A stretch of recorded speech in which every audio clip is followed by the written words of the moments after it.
यहाँ पर एक कॉन्सेप्ट है चाहिए, और चाहिए की इंग्लिश आप क्या यूज करेंगे, क्या बनाएंगे। तो चाहिए की इंग्लिश होती है, नॉर्मली जो बात किया जाए वो होती है शुड होती है। ध्यान दीजिएगा, चाहिए कि जो नॉर्मली इंग्लिश होगी क्या होगी बेटा, शुड होगी, है ना। और इसके सेंस में ध्यान देना, इसके सेंस में उसे की इंग्लिश, ध्यान देना, उसे की इंग्लिश होगी ही होगी अगर वो मेल है तो। अगर वो मेल है तो उसे की इंग्लिश क्या होगी, ही। If that is female then the English आप उसे सी, यानी कि उसे की इंग्लिश या तो ही होगी या तो सी होगी। अटेंशन एयर, या तो ही होगी या तो सी होगी, उसे की दो इंग्लिश होगी। क्लियर, मेल के लिए ही और फीमेल के लिए सी, ये फर्स्ट क्लियर हुआ। सेकंड पर तुम्हें की इंग्लिश यू होगी, तुम्हें की इंग्लिश की यू होगी, और आपको की भी इंग्लिश सेम यू ही होगी। क्लियर, तुम्हें की भी इंग्लिश यू होगी। आपको थोड़ा माइनॉरिटी शो करता है, किसी को रेस्पेक्ट देना तो वहां पर क्या बोलिए, आप बोलिए, आपको बोलिए, अपने से हर किसी को आप क्या बोलिए, आप बोलिए, चाहे वो बड़ा हो चाहे वो छोटा हो, डजेंट मैटर, आप बोलिए। इससे एक पर्सनालिटी आपकी बनेगी, है ना। चलिए नेक्स्ट थर्ड पर आते हैं।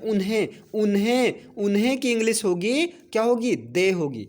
उन्हें की इंग्लिश दे होगी, या उन्होंने की इंग्लिश भी क्या होगी, दे होगी। उन्होंने की भी इंग्लिश क्या होगी, दे होगी। क्लियर हुआ। फोर्थ पर आते हैं, हमें और हमें की इंग्लिश क्या होगी बताइए, बी होगी।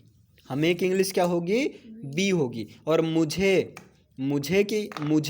और मुझको, ध्यान देना, मुझे और मुझको दोनों की इंग्लिश क्या होगी, आई होगी। दोनों की इंग्लिश क्या होगी, आई होगी।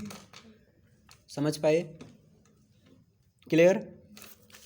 तो देखिए ये ही और सी दोनों का मतलब क्या होता है, उससे होता है या उसको होता है, उससे होगा या उसको होगा, है ना, दोनों। और तुम्हें की इंग्लिश यू, आपको की इंग्लिश यू, है ना। या जो है तुमको की भी इंग्लिश क्या होगी, यू ही होगी। समझ पा रहे हैं ना। और यहाँ पर उन्हें और उन्होंने दोनों की इंग्लिश क्या होगी, दे होगी। और हमें की इंग्लिश भी होगी, और मुझे या मुझको की इंग्लिश क्या होगी, आई होगी। अगर ये as a subjective case use हुआ हो तो, as a subjective case use हुआ हो तो, एज अ सब्जेक्ट यूज हुआ हो उस सिचुएशन में ऐसा करेंगे। एज अ सब्जेक्ट मीन्स इसके बारे में बात हुई हो तब करेंगे, अदरवाइज नहीं। लेकिन ध्यान देना, बहुत इंपॉर्टेंट कॉन्सेप्ट है। अगर ये एज अ ऑब्जेक्ट यूज हुआ हो, अगर ये किस फॉर्म में हुआ हो, एज अ ऑब्जेक्ट यूज हुआ हो, ऑब्जेक्ट मीन्स इसके बारे में बात ना हो, ये पहले ना हो, ये कहां पर हो, सेंटेंस के मिडिल में हो, उस सिचुएशन में यही उसे की इंग्लिश ही नहीं बल्कि क्या होगी, हिम होगी। मेल के लिए क्या होगी, हिम होगी। समझिएगा, बहुत इंपॉर्टेंट है आपका। और उसे फीमेल के लिए सी नहीं होगी बल्कि क्या होगी, हर होगी। और तुम्हें की इंग्लिश यहाँ दोनों सिचुएशन में सेम ही रहेगा, यू या जो है यू ही रहेगा, है ना। क्लियर है। और यहाँ पर उन्हें की इंग्लिश दे नहीं बल्कि क्या होगी, देम होगी। उन्होंने की भी इंग्लिश क्या होगी, दे नहीं बल्कि क्या होगी, देम होगी। और हमें की इंग्लिश बी नहीं बल्कि बट अस होगी। और मुझे की इंग्लिश आई नहीं बल्कि क्या होगी, मी होगी। अगर ये एज अ ऑब्जेक्ट यूज हुआ हो तो। अब समझिएगा, समझ में आया। अगर एज अ सब्जेक्ट यूज हुआ हो तो उसी की इंग्लिश ही, मेल के लिए, फीमेल के सेंस में सी, उसे या उसको, है ना। लेकिन एज अ ऑब्जेक्ट यूज हुआ हो तो उसे की इंग्लिश क्या हो जाएगी, हिम। और फीमेल के सेंस में क्या हो जाएगा, हर हो जाएगा, है ना। समझ में आया। एज अ सब्जेक्ट मतलब इसके बारे में अब जैसे एक एग्जांपल देखिए अभी, तभी बेहतर तरीके से क्लियर हो पाएगा। जैसे देखिए यहाँ समझिए, हम कह दें तुम्हें जाना चाहिए, तुम्हें जाना चाहिए, है ना। या यहाँ तुम्हें के स्थान पर हम चेंज कर देते, उन्हें लिख देते हैं। क्लियर है ना। यहाँ पर क्या लिख दिया जाए, उन्हें जाना चाहिए। ध्यान दीजिएगा, उन्हें जाना चाहिए। और एक लिख दें वह उन्हें मार सकता है। वह उन्हें क्या कर सकता है, मार सकता है। अब ध्यान दीजिए, अब बताइए यहाँ पर उन्हें की इंग्लिश क्या आप लिखेंगे, उन्हें की इंग्लिश दे लिखेंगे कि देम लिखेंगे, बताइए। आप दे क्यों लिखेंगे, क्योंकि वो देम नहीं लिखेंगे क्योंकि वो मतलब फर्स्ट, क्योंकि इसके बारे में बात हुआ है, मतलब एज अ सब्जेक्ट यूज हुआ है, इसलिए यहाँ देम नहीं बल्कि क्या लिखेंगे, दे लिखेंगे। और अब पीछे से आना है, चाहिए के लिए क्या लिखेंगे, शुड लिखेंगे। और जाना की means go, they should go. But in this sentence वह उन्हें मार सकता है, वह की इंग्लिश क्या होगी बताइए, वह की इंग्लिश क्या होगी, वह की इंग्लिश क्या होगी, ही होगी। वह की इंग्लिश क्या होगी, ही होगी। या फीमेल, अब यहाँ मेल है ना, क्योंकि सकता है से पता चल रहा है, तो वह की इंग्लिश यहाँ पर क्या होगी, ही होगी। और यहाँ सकता है कि इंग्लिश क्या हो जाएगी, कैन नॉर्मली। और मारना की इंग्लिश क्या होगी बताइए, किल। या जो है यहाँ पर बीट है ना, या हर्ट आप कर सकते हैं। क्लियर हुआ, ही कैन बीट या ही कैन हर्ट। अगर जान से मार रहा है तो वहां पर किल। क्लियर है ना। अब बताइए यहाँ उन्हें की इंग्लिश आप क्या लिखेंगे, यहाँ देम लिखेंगे। अच्छा यहाँ पर आप देम क्यों लिखेंगे उन्हें की इंग्लिश, क्योंकि इसमें मतलब उसके बारे में क्योंकि बात नहीं उन्हें के बारे में बात नहीं हुई है ना।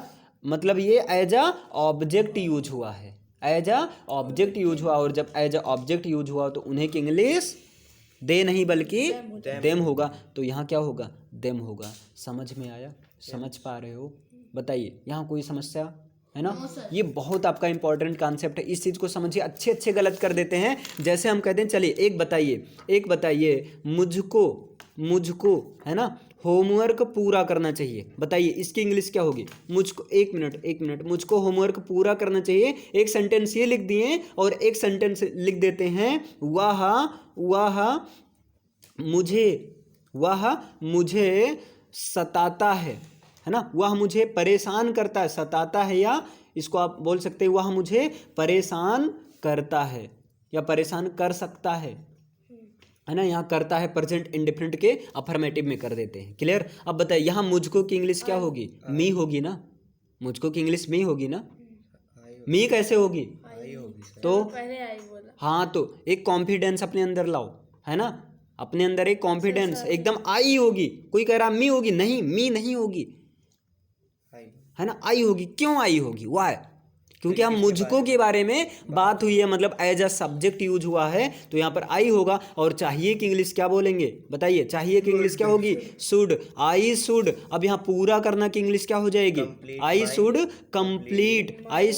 कंप्लीट। और इसके बाद में होमवर्क, तो I should complete my homework या आई शुड कंप्लीट ओनली, आप यू कैन राइट होमवर्क। समझ में आया। लेकिन यहाँ पर बताइए वह मुझे सताता है, परेशान करता है, बताइए वह की इंग्लिश क्या होगी। अगर यहाँ पर हम कह दें वह मुझे सताती है या वह मुझे परेशान करते हैं, अब बताइए वह की इंग्लिश क्या होगी, सी होगी। फीमेल के लिए क्या होगी, सी होगी। अब यहाँ बताइए कौन से टेंस में है, this sentence is present in which type of tense, present indifferent tense है, क्योंकि इंडिफरेंट की ता है, ती है, ते है। अफर्मेटिव है, अफर्मेटिव में ही see it and one name follow the first form with S और ई एस, मीन्स सी हो गया। और यहाँ बताइए परेशान करने की इंग्लिश क्या होगी, डिस्टर्ब होगी। परेशान करने की इंग्लिश क्या होगी, डिस्टर्ब। अब बताइए यहाँ एस या ई एस लगेगा कि नहीं, टेल मी। यस, क्योंकि ये सिंगुलर सब्जेक्ट है, ही सी इट, और वन नेम के साथ वर्ब की फर्स्ट फॉर्म में एस या एस लगता है। अफर्मेटिव सेंटेंस पढ़ाया गया कि नहीं, अभी पढ़ा दिया गया है ना, तो भूल क्यों गए। क्लियर हुआ, सी, और यहाँ पर क्या लगा दीजिए, एस लगा दीजिए।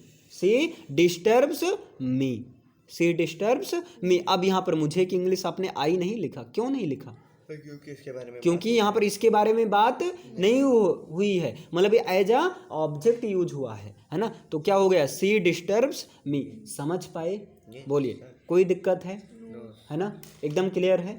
एक सेंटेंस पूछा जाए, चलिए पूछते हैं, चलिए बताइएगा। एक बार और समझा दीजिए। हाँ देखिए यहाँ पर जैसे सेंटेंस क्या, मुझे होमवर्क पूरा करना चाहिए, मुझे होमवर्क पूरा करना चाहिए, मुझको होमवर्क पूरा करना चाहिए। यहाँ पर मुझको के बारे में बात हुई है, so we have to write I not me. मुझको के बारे में बात हुई है, मीन्स मुझको एज अ सब्जेक्ट यूज हुआ है, तो यहाँ सब्जेक्टिव केस मीन्स आई का प्रयोग होगा, तो आई हो गया। और चाहिए कि इंग्लिश शुड नॉर्मली जो है, और पूरा करना मीन्स कंप्लीट, और homework means my homework.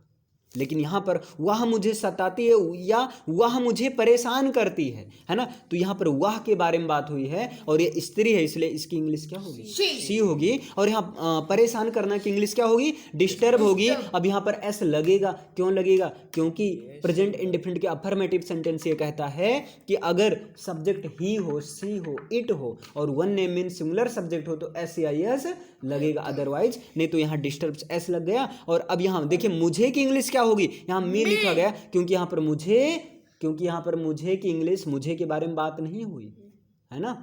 Clear है? Means as a object use हुआ है तो ही सी डिस्टर्ब्स मी। बताइए समझ में आया? चलिए एक सेंटेंस बता दीजिए, एक सेंटेंस बताइए।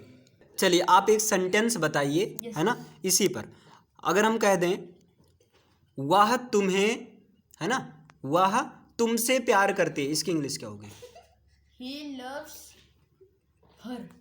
He loves her. बिल्कुल गलत जवाब है।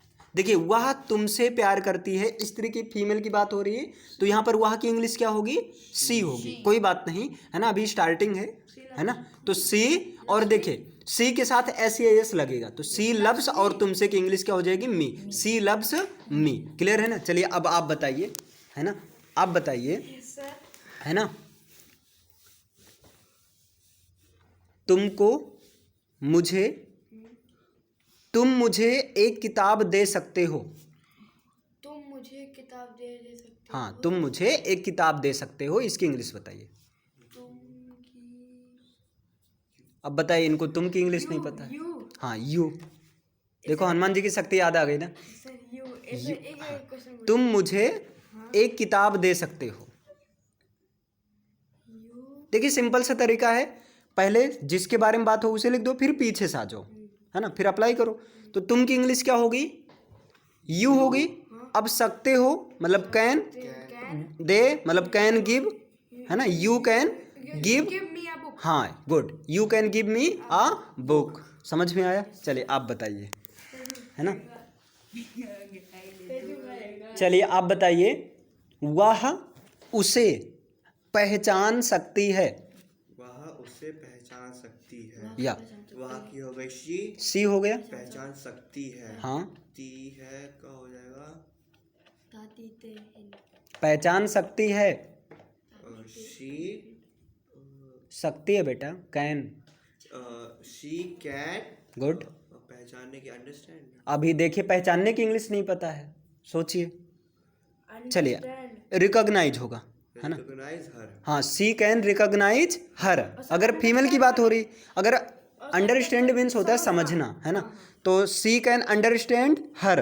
अगर बात किया जाए हिम का तो मेल के सेंस में हो जाएगा। चलिए इन तीनों का बहुत अच्छा प्रयास है, लेकिन थोड़ा जो है अभी इम्प्रूवमेंट की नीड है। ओके, कोई बात नहीं।